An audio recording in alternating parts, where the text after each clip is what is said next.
Cool. Thanks for joining us, everyone, live from Scotstoun in Glasgow. We've got John Dobson here for your questions, so raise your hands, please, if you've got questions for Dobbo.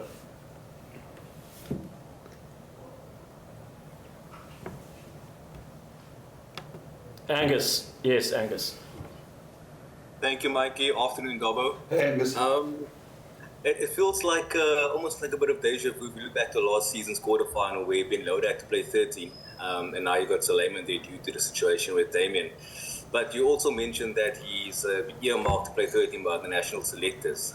But do you think he had enough preparation going into this match to play in that position in a big quarterfinal? Probably not. I'd probably like to give him more games there. It's a move we want to make, like long term. I think we thought we looked at the opposition, we looked at how we wanted to defend, we looked at the surface, we looked at we obviously had an option, a more experienced one in 1D who's unlucky to miss out. But we've got to, without saying too much, we've got a plan for this game. Where Suleiman played 2 weeks ago, Mittley on the wing was excellent. It's not really a stepping sort of surface, it's a high-speed surface. You need somebody who can work back. We've got some tweaks to our defence where we think Suleiman will be really useful. Some plans around the aerial game. So it's a horses for courses selection. But in terms of sort of, if you're asking me, do I think he's got enough games there under the belt? Probably not ideally, but you can't account for injuries and suspensions. And we think this is the best team we can put out. So. And speaking of the best team, the bench, 6-2. Obviously, we've done it a lot this season before, and it has come back to bite you guys a few times. But heading into this match, just a thought process behind the 6-2 split? You have to illuminate me when it's really bitten us. I think there was one double injury once, but no, I don't think it's come back a few times to bite us this season. It's worked probably more than it's failed. The idea is, it's a tight game in a quarter-final, and if you can put on, we've got two Springboks on the bench in the backs. We've got Sasha, Marnie can cover 10 and 15. Sasha can cover pretty much the whole back line. Dan can move out to 13. Suleiman can move to wing. So in a game like this, I didn't really want to have a sort of back as a reserve, but if you were to finish that game with Lonel covering who's the tiring of the loose forwards, and Connor and JD Schickerling, for example, at lock, even though Connor can play loose forward, and then Joseph Dweba, Vernon Matonga and Sazi Sunday in the front row, I think it's a massive impact on the pack. So that's our plan, Angus, to bring, because the 4G does require a lot of running. The pack is probably more likely to tire. If we didn't have that sort of, like I said, that multi-skill cover with the Suleimans and the Sashas and the Marnies, then I would agree with you. 5-3 would be less risky, because there is a risk, as you say. Thank you, Dobbo. All the best. Thanks, Angus. Thanks, Angus. Nathan is next. Yes, Nathan. Thank you very much. Good day, Dobbo. Dobbo, Gus touched on it, but can you just talk us through the matchup between Suleiman and Dan Dub against, or let me say potentially against Tupelotu and Hugh Jones? Jones not playing, as far as I know. But we obviously prepared for that. And that's probably one of the reasons why we chose Suleiman. But Hugh Jones not playing. So I don't know why. But we do know the threat that Tupelotu poses to us. He was really, really good against us in Stellenbosch. I think there was a game where we deserved to lose, and that was at home, Mittley and Stellenbosch. So he's a threat. We know he's their game maker. He's their talisman, and we have to be better at defending him than we were last time. Unfortunately, Gaz is not playing this weekend due to suspension, missing a key player and a game driver this weekend, Dobbo. Yeah, he's a leader. Yeah, you're right. He's a leader on and off the field. Frustrating, I get it is frustrating, but I think Dan Dub is also, he also leads the defence, also a leader and a communicator. It's not saying he can replace Damien Willems, so it's a blow, but if you look at their team, look at our team, it's the operational nature of rugby these days. The team that you sketched down, or when you're doodling, or meant to be doing your maths homework, is not the team that we ever put out. I'm sure they can point to a list of players like the Fergusons and Jack Dempsey and whoever else. Hugh Jones is not playing. We could point to the Dions and BJs. It's a futile exercise. I think we're putting out, for the stage in the season, and given the injuries, I think the work we've done to build depth, we're putting out a really, really, really strong team, which I'm very optimistic will do well. Last two, if I may, Dobbo. Dobbo, looking at the bench, a bit of excitement there with the powerful scrummaging trio in Big Joe, Vern and Sazi. Yeah. A bit of ammo second half you can unleash. Yeah, I think that's part of the plan, clearly. As I said to Angus, it's to put on a look where Connor goes on his flank or loose forward is to be seen. But if let's say, assume he goes on at lock, it's a whole new tight five and really energetic, strong tight five. And the way Vernon and Sars, we all know Joe's scrumming, don't we? And the way Vernon and Sars have scrummed over the last few weeks, it's pretty exciting for us, I must say. And that is, I mean, I'm not giving anything away because it's clear that our plan is to really add a bit of impact in the pack towards the back end of the game. The big one, Dobber, the Stormers aren't known to be good travellers. Is there a sense of belief in you guys can get over against Glasgow on Friday night on a 4G pitch? Yeah, I agree with that. I think it's been published. Our away record is poor, and it's not something you'd expect from the Stormers. I think there's an article somewhere that the Stormers traditionally travel well. I'm talking about historically, way before my time.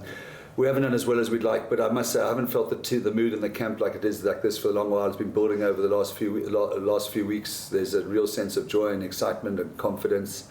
And I think we really, it feels very different to last year where we felt we were on the back foot for a couple of reasons. And this year it's real, genuine excitement for this game. So, yeah, we're optimistic and we frankly, I mean, I know we've done well given what's there to be here, but I'd say we'd feel very disappointed if we don't get over the line tomorrow night. Really got a good feeling about it.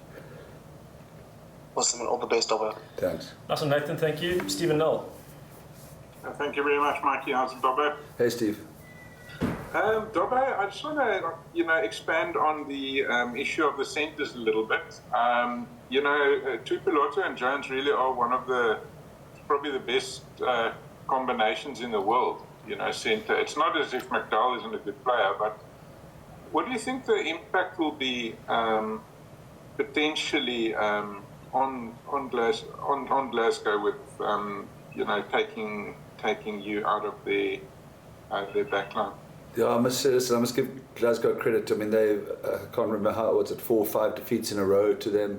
Knocked us, beaten us twice here last season. Every time we've made plans for, what do they call them? What's the nickname? Huey Pelota. They've hurt us. That's how good they are, because if you make plans and they still hurt you and you know what's coming and they still beat you, I think it's well done to them. I think they are, as a combination, absolutely ideal, one of the best in the world, as you say. So it's a big loss for Glasgow. But like I said to my answer to Nathan, I reckon every team's listing 7 or 8. Every team now is listing at this stage 7 or 8 guys are not there. We think Tom Jordan's special at 10, and he'll bring out the best in those centres. Obviously, it's miserable if you look at an opposition team and think, okay, thank God he's not playing, and you start hoping people aren't going to play. It feels sort of anti-sporting, but it is a relief not to. I mean, he scored, I think, tries in certainly the second last game we played, and really has punished us. So it is a bit of a relief. We're obviously very fond of him, but we got, what Glasgow did last week to pick themselves, 2 weeks ago at their Viva, to pick themselves off the canvas. They're a well-coached, well-organised team. So it's a tough game for us, no matter, even without Jonesy. It's the truth. And in the end, you finally had to make the decision whether Flyhalfs, was that an easy one for you? Did it take a lot of talking through behind the scenes? No, I think that and 13 took a lot of talking through. You're understanding the conditions, the field, the form we've been in, what we think we need, because there's an obvious one, which was to, because Damien and Sasha are so alike in terms of the positions they cover, and to a certain degree their playing style. So there's some strong argument, I guess, for Marnie playing 10 and Sasha playing 12, but in the end we felt was less disruptive for the team. We found a certain rhythm with Sasha over 10 over the last while. And that's probably the reason we went for it. And knowing what we can do, as Mike said, bring 2 Springboks off the bench in Herschel and Marnie and allow Sasha to go wherever's needed. That's quite a powerful argument for us. But no, the 10 and if we were to look at the conversations in the week, the pack was relatively quick. The backline was, and history or 23 minutes past 9 tomorrow night will prove whether we were right or wrong. Obviously, it's not empirical. How much work has Normie done with Suleiman this week? Because we've obviously spoken the impact of losing Ruan Nel, and it's certainly been visible. So has defence been a major focus in the build-up? Yeah, it's been the focus probably. Their style of rugby, the depth that they've got, the understanding of this pitch that's behind me on the 4G, the depth that they play and they've got around us there in the past, how we sort of drowned ourselves by trying use our line speed to get to them, not actually getting to them, and them getting around us. The way they bring it back on the short side, their ball in hand approach. They play a hell of a lot of phases before they kick it, and it's not sort of lends to like robotic. It's good rugby, and with their X factor players, even without Jonesy, I mean. McDowell, lots, Tupelot, Scotstoun, we've got a lot of respect for those players. So defence has probably been our key thing. And it is a blow that Damien's not there, and because Dan sort of understands Ruan's defence. But we've tweaked our defence plan a little bit for tomorrow, and we think Suleiman will fit it okay. But it is these guys ask proper questions for you on defence with a good style of rugby. So it is probably our focus area. Just lastly, from me, one thing about Glasgow also is that their conditioning seems to be very good. They picked up pace against you in Stellenbosch, and then also, towards the latter end, I think, of last year's playoff. Is that something that you specifically planned for as well? Because you've having that sort of powerful forward presence on your bench too. Yeah, they're a high tempo team. They get high ball in play because they play so many phases. So it's something we can't sort of change our conditioning, once we know the quarterfinal opponents. But they're probably about 4 or 5 minutes more ball in play than we used to over our opposition over the last 4 weeks. They get the ball back into play really, really quickly, whether that's quick kickoffs or quick dropouts. So it's been a big awareness piece for us, is that we are going to have to defend long sets. And the challenge with defending long sets is we can't get lazy. So you've got to keep working, because you get lazy, you give the offside, and then you're going into your 22 against one of the best maul, or the best maul in the competition, or your tackler gets trapped in. If we go and have a poach there, then we're going to get a penalty against us. So, it's quite a threatening mix, Steve. If a team that plays a lot of rugby and gets through many phases and is so good in the 22 conversion with the maul and that, we have to be highly disciplined in that defence, and that is a lot to do with how you get off the ground, get behind the last feet, get off the line again. So that's another challenge for us. I mean, I'm speaking with some confidence about tomorrow night, but it's a really, really tough game. Cool, thanks very much, Dobbo. Good luck. Thank you. Thanks, Steve. Gavin Rich is next. Yes, Gavin. How's it, guys? Dobbo, you sort of answered the question now about Sasha and Marnie being in the same side. I really thought that would be a certainty that those two guys would be together in this game. But I get your reasoning. Just looking at for some reason, I just haven't been able to find last year's team. But if I remember correctly, last year, Evan was like a late withdrawal, or he withdrew sort of after you got there. Damien didn't play last year either because of I think it was a wrist injury. You do seem to have you talk about a stronger team. I mean, you do seem to have a significantly stronger team this year than the one you had last year, because I think last year you were a little bit disrupted. Would I be right in saying that? Yeah, I mean, we'd feel it was stronger in terms of obviously Evan, as you suggest, is a thing, and as Angus, I think Angus Ray's been loaded 13. Wasn't first prize. Evan's immense for us. I do feel we are stronger. Gavin is the guys that we brought through, in the depth. I think Marcel, for example, I know he's played for us. He's played 50 odd games for us, but he's developed into a really good player. The Lionels, the Vernons, the Sars. That element was probably missing, or they were considerably less experienced, obviously, this time last year. Connor Evans is a proper lock forward. The form some guys are in, like the form some Manus. We can't say Sasha's Sasha's considerably better than he was when we came here last time. So yeah. I just feel the team is. It just feels to us better in terms of. I know they can list the same. I can list Kitsy and France and Brock and Dion and BJ and Damien, but it just feels like around this group we are considerably more advanced in terms of our depth and our belief than we were this time last year. It feels a lot different to us. Okay, and then obviously the other big one is, I can't remember why you travelled so late last year, because I think there was a bye. Was there a bye before in the week? I mean, where did the Champions Cup get played last year? Anyway, that doesn't matter. Just the fact that you've travelled out so much earlier, I mean, that must be a huge sort of step forward from last year as well. I mean, being in Glasgow from, would assume Saturday. Yeah, it's a massive difference. A full normal training week, normal meetings, the normal split sessions. It's been absolutely brilliant. I don't remember either why, Gav, because I can't see that there there wasn't a gap, but for some reason we did that old formula of training Monday, travelling Tuesday, then you only get a session. So it's a huge difference to us, and might contribute to the sort of buoyancy of my mood and the team's mood at the moment, is the fact that we've got a proper weekend, the happiness and Saturday. Okay, maybe you just have more money now, so you can travel earlier. Well, Mike DeFries is here, so We're burning cash. Okay, thanks a lot. Good luck tomorrow night. Cool, thanks Gavin. Percy Young is next. Is Percy.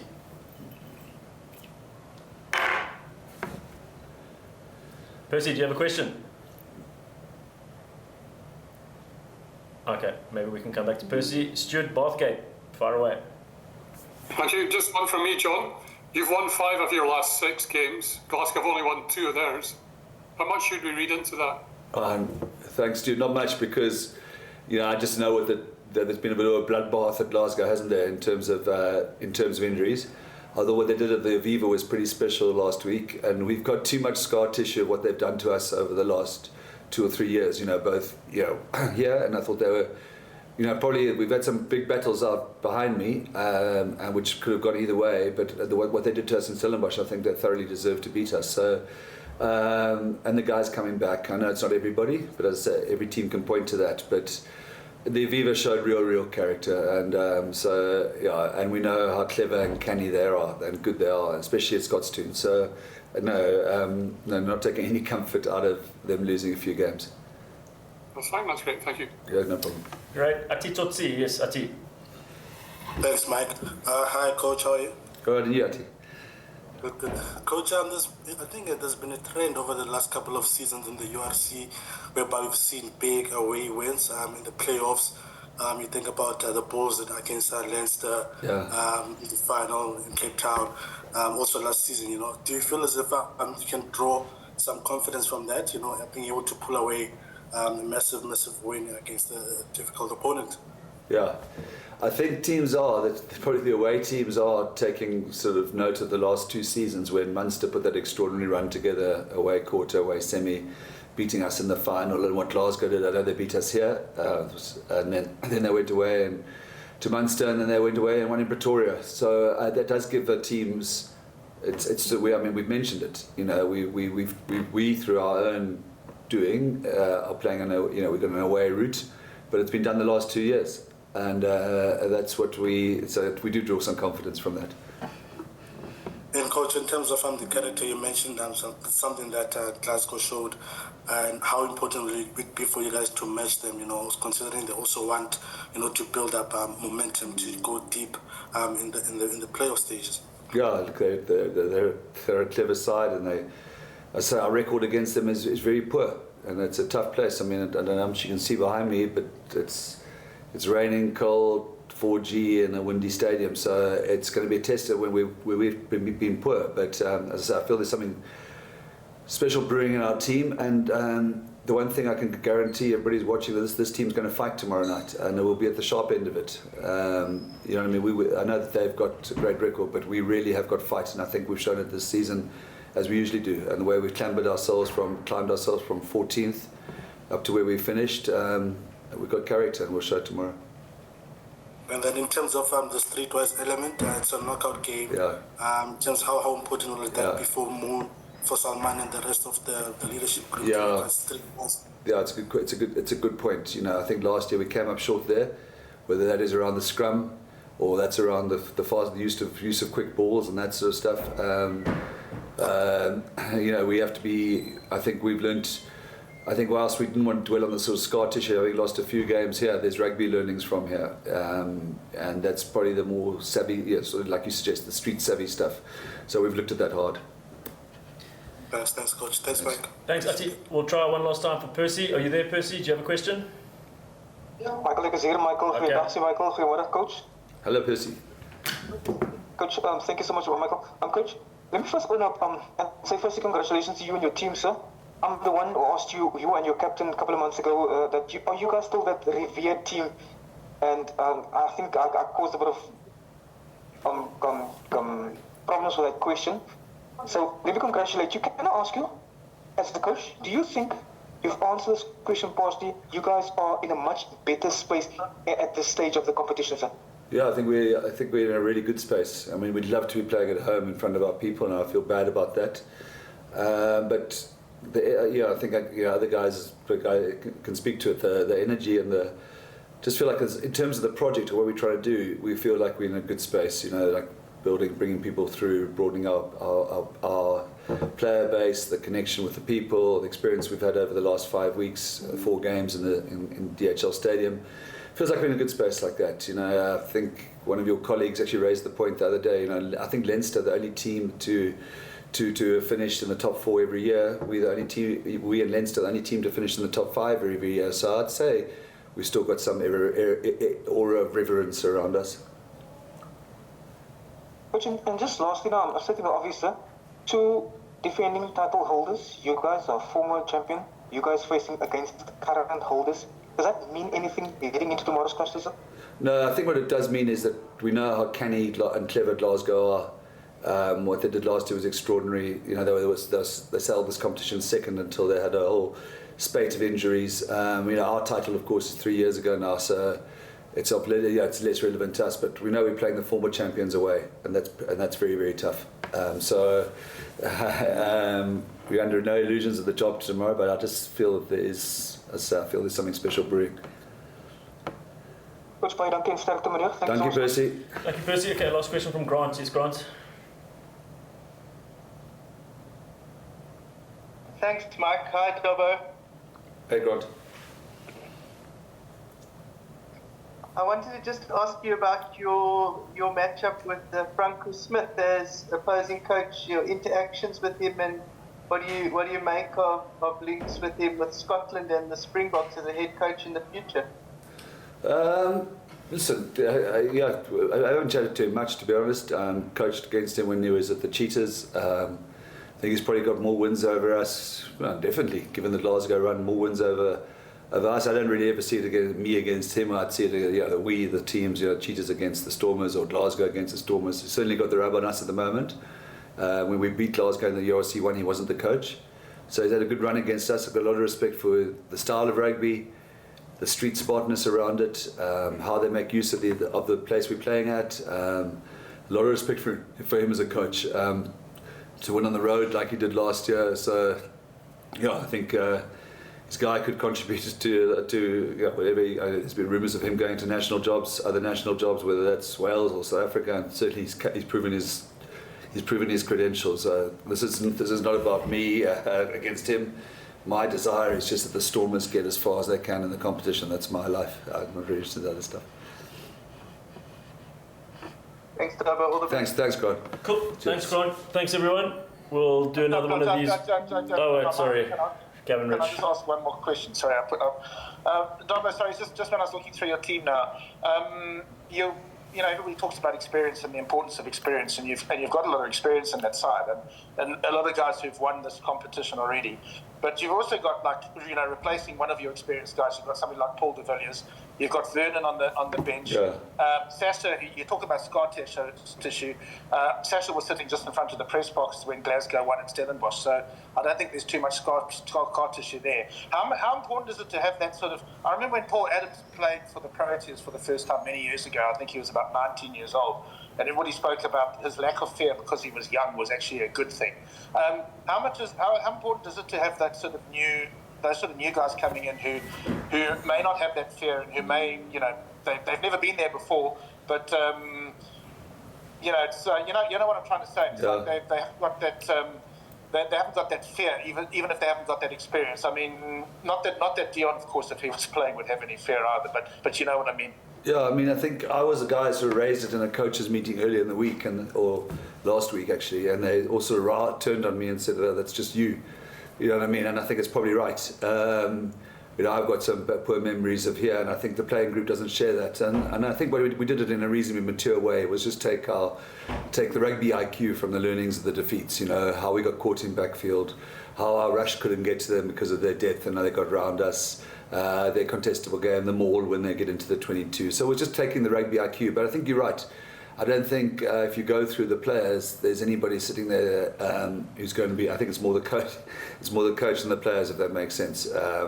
And so I think we sort of addressed it maturely by literally taking the rugby learnings from the experience here. But you did right. A guy like Sasha he's super excited to go. He's not worrying about the past. Yeah, I think they mustn't worry about their old coach. Okay. Cool, thanks. Okay. Great. Thanks, Gavin. Guys, we'll catch you after the match with another Zoom tomorrow. Thanks, chaps. Take care. Recording stopped.